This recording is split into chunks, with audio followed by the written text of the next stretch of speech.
corre. Si no puedes correr, camina. Si no puedes caminar, gatea. Pero hagas lo que hagas, jamás dejes de seguir siempre hacia adelante. Muy buenos días. Mi nombre es Emilio Medina.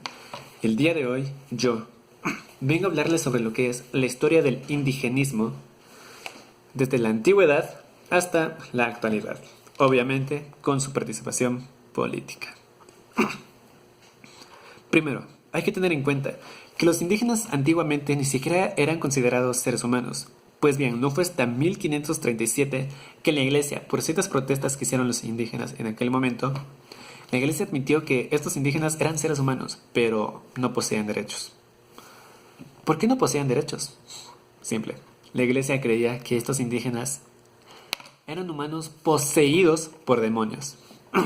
Hablamos de la época de la colonización, 1500, 1600, estamos entre estos años. Y debido a la colonización y a las duras extremidades que éstas hacían, explotación laboral, tortura, homicidios, genocidios, entre otras cosas, los indígenas no podían soportar este tipo de condiciones, pues ellos se decidieron levantar en armas. Y este único levantamiento, fue el primero que sirvió de base para siguientes levantamientos en un futuro próximo.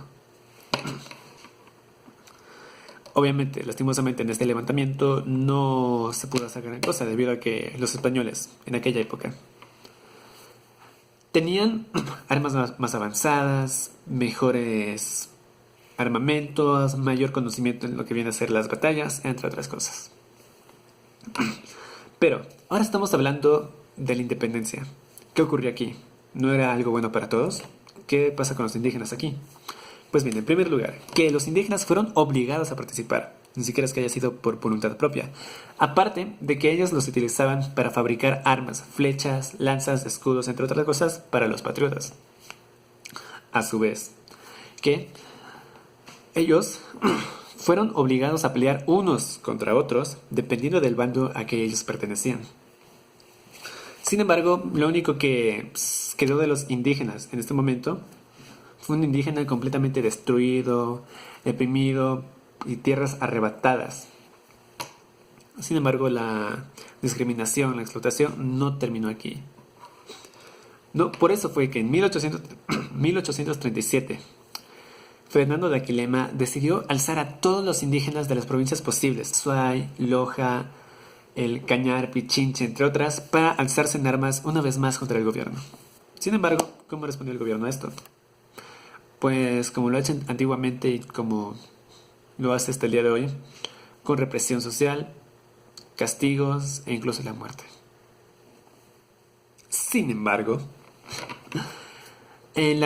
gracias a la ganancia de la revolución liberal, por Eloy Alfaro, el 5 de junio de 1895, los indígenas tuvieron aquí una pequeña luz de esperanza para poder ser libres.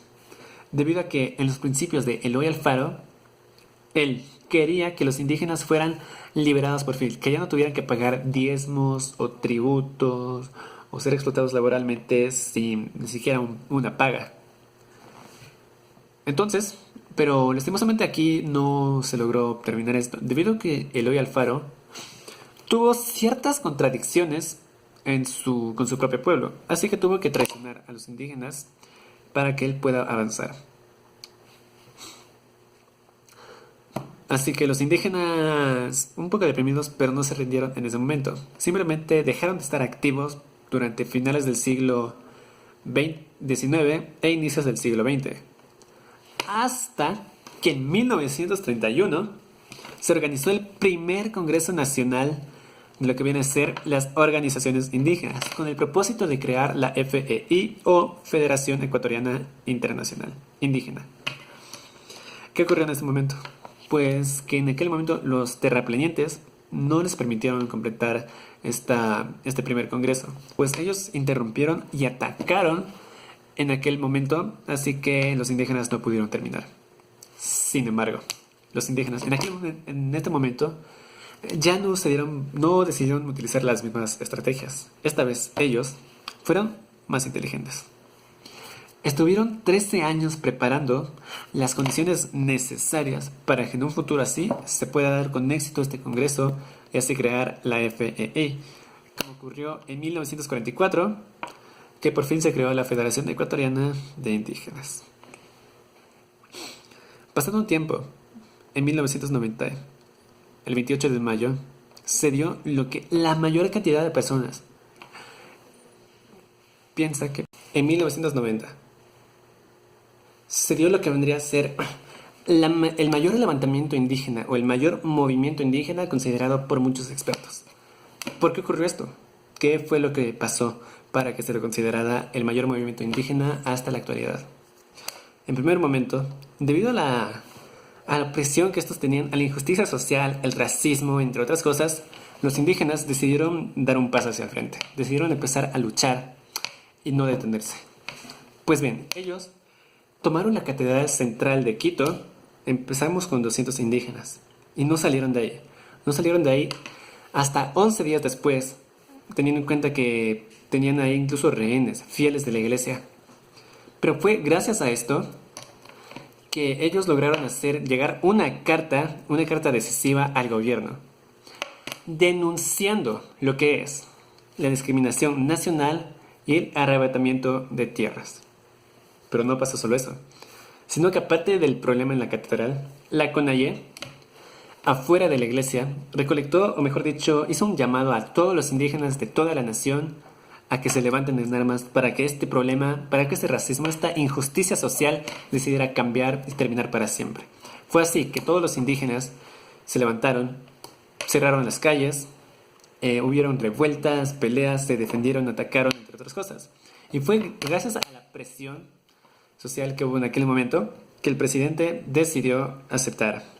Y así, los indígenas, por primera vez en la historia, lograron hacer que el Ecuador sea reconocido como un país pluricultural, plurinacional, y también que los indígenas sean considerados políticamente. Pasado un tiempo, hablamos del periodo donde ocurrió Rafael Correa, 2006. En su inicio los indígenas no tenían ningún problema, todo estaba perfecto. No fue hasta en 2009, cuando Rafael Correa dio la ley del agua, si no me equivoco, que los indígenas vieron que esta ley no les convenía, más bien como que les hacía un poco aparte de la sociedad, y nuevamente vieron que esto estaba mal. Así que se decidieron levantar en armas, decidieron volver a luchar para la justicia, por su justicia. Sin embargo, en este momento no se logró muchas cosas, debido a que en el gobierno de Rafael Correa no se desestabilizó por esto. Pero en el gobierno de Lenín Moreno, en sus inicios, él quería dialogar con los indígenas, hacer algo más, ¿no? Quitar esas indiferencias y crear una alianza juntos para poder avanzar juntos. Sin embargo, sus diferencias en lo que viene a ser el tema medioambiental únicamente ocasionó que estos se separaran más. Ahora, hablamos del último movimiento indígena, también en el periodo de Lenín Moreno, que ocurrió hace más o menos unos 5 meses, 6 meses. Pero lo que ocurrió aquí fue que Lenín Moreno, para mejorar la economía del país, decidió quitar los subsidios de la gasolina. Sin embargo, esto no convenía ni a la clase media o clase baja, que sería por donde se ocasionan o por donde están los indígenas. Así que tanto taxistas como buceteros como indígenas se levantaron en este paro nacional. Como ya sabrán todos, ocurrió 11 días de paro nacional, hasta que por fin Lenín Moreno decidió hacer un diálogo con ellos, en el cual lograron hacer que evitar este tipo de quite de subsidios de combustibles y permanecer en paz por un tiempo, hasta que llegamos a la pandemia. En conclusión, como mencioné anteriormente en la primera frase, al igual que los indígenas, si ustedes jamás se rinden, si ustedes persiguen sus sueños y siempre, siempre, siempre van para adelante, podrán lograr lo que quieran. Muchas gracias.